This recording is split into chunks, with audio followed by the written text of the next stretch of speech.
Et pour plus d'explications, mesdames et messieurs, sur ce sujet, nous avons le plaisir d'accueillir au bout du fil le Dr Amr Mohsen, qui est expert en énergie renouvelable.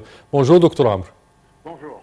Alors, comment voyez-vous les propos du président de la conférence de la COP27, M. Sameh Choukri, et ministre des Affaires étrangères certainement, concernant l'Afrique qui ne contribue qu'à 4% seulement des émissions polluantes dans le monde, mais quand même subit plein de conséquences dévastatrices par les changements climatiques? Oui, bien sûr que c'est absolument vrai. Je peux ajouter un chiffre que l'Égypte, étant un pays africain, on est responsable de 0,4%. Donc, on est responsable de 10% des émissions du continent africain, nous les Égyptiens. Oui. C'est quelque chose de très important qu'on démarre à vraiment investir et construire des alternatives pour diminuer ou bien se débarrasser même des émissions de gaz de carbone et gaz à effet de serre. Parfait. On parle toujours que la conférence de la COP27 invite les pays à réduire l'utilisation des énergies fossiles et à accroître l'utilisation des énergies renouvelables, certainement l'énergie électrique produite par, que ce soit par des voies fluviales ou par des éoliens ou autres moyens. Comment voyez-vous ces propos? La COP27 est vraiment différente des COP précédentes parce que il y a un air d'optimisme, il y a une détermination de toutes les parties pour vraiment avoir quelque chose de pratique, pas seulement des signatures, des accords et tout ça, mais vraiment quelque chose de pratique. Et on a vu ça, bien sûr, le projet très signifiant pour que l'Égypte produise de l'hydrogène vert. Et oui, ça sera vraiment très, très important et très signifiant pour s'assurer que les émissions seront diminuées significativement.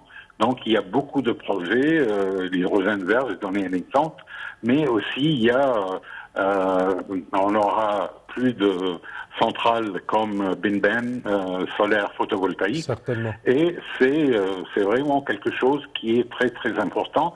Et COP27 se distingue de toutes les autres conférences parce que tout le monde, tous les pays ont commencé à réaliser qu'il faut vraiment avoir quelque chose de pratique sur Terre. C'est pas seulement des accords et tout ça. Donc, il y a un air d'optimisme très, très important. Je dirais une motivation à l'action quand même.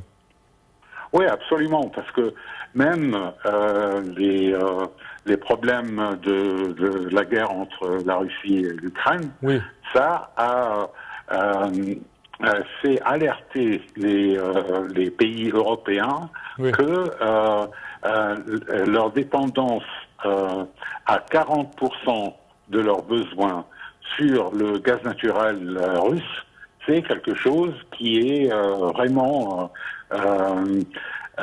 pas valable et qui est très très inquiétant et très il faut vraiment changer ça. Parfait, parfait.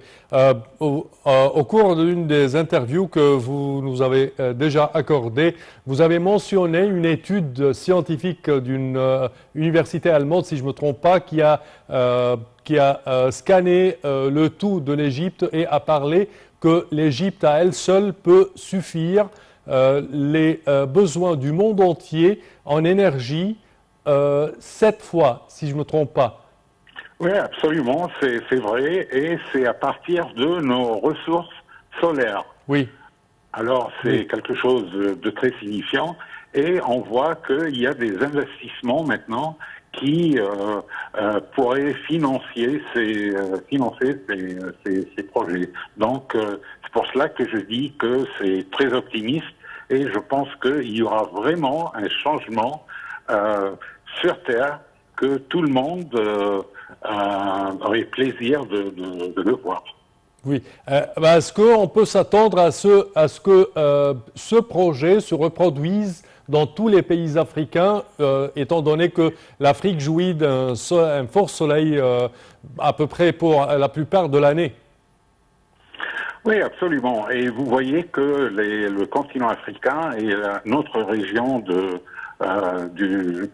de la Méditerranée, ici en Égypte, Oui. on est très prêt à exporter de l'électricité propre Oui. à l'Europe. On voit maintenant qu'il y a une connexion de réseau entre le réseau électrique égyptien et le réseau grec.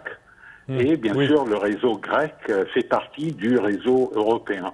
Oui. Donc, on peut s'attendre dans les mois qui viennent qu'il y aura vraiment des étapes très significantes et cela contribuera à diminuer les émissions des gaz de carbone et de gaz à effet de serre. Oui. Et il y aura vraiment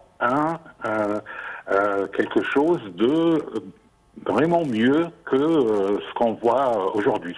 Oui. Au cours de cette conférence de la COP27, on voit que les pays avancés ou les pays plus civilisés ont un tout petit peu changé leur attitude et commencent à, je dirais pas verser, mais tout simplement financer à travers des comités et des systèmes, des protocoles de coopération, verser pour le financement du vert et certainement pour contrer les changements climatiques dans les pays les plus vulnérables. Est-ce que vous pensez que au terme de la COP27, il y aura des accords concrets qui puissent vraiment aider à contrer les effets négatifs du changement climatique? Oui, absolument. C'est-à-dire, on a déjà vu des accords très sérieux. Oui. Comme je viens de le dire, 10 gigawatts d'hydrogène vert en Égypte qui sera financé par les Émirats arabes et la technologie viendra de l'Australie, et technologie très moderne, très efficace, et on verra beaucoup plus d'accords de financement. On a vu que le président américain a assuré qu'il va financer l'Égypte de 500 millions de dollars américains pour démarrer sur Terre construction de centrales de panneaux solaires photovoltaïques et des turbines éoliennes et tout ça. Donc, c'est quelque chose de vraiment exceptionnel qui fait que COP27 est très, très pragmatique, si vous voulez, je peux dire. Oui, c'est-à-dire que c'est bien différent de toutes les conférences précédentes parce que il y a des accords sur Terre, des accords qui ne disent pas que on essaiera de financer dans l'avenir. Non, non, non, non, c'est quelque chose de concret. Espérons pour le mieux, Dr Ramon Mohsen. Je tiens à vous remercier de vos explications.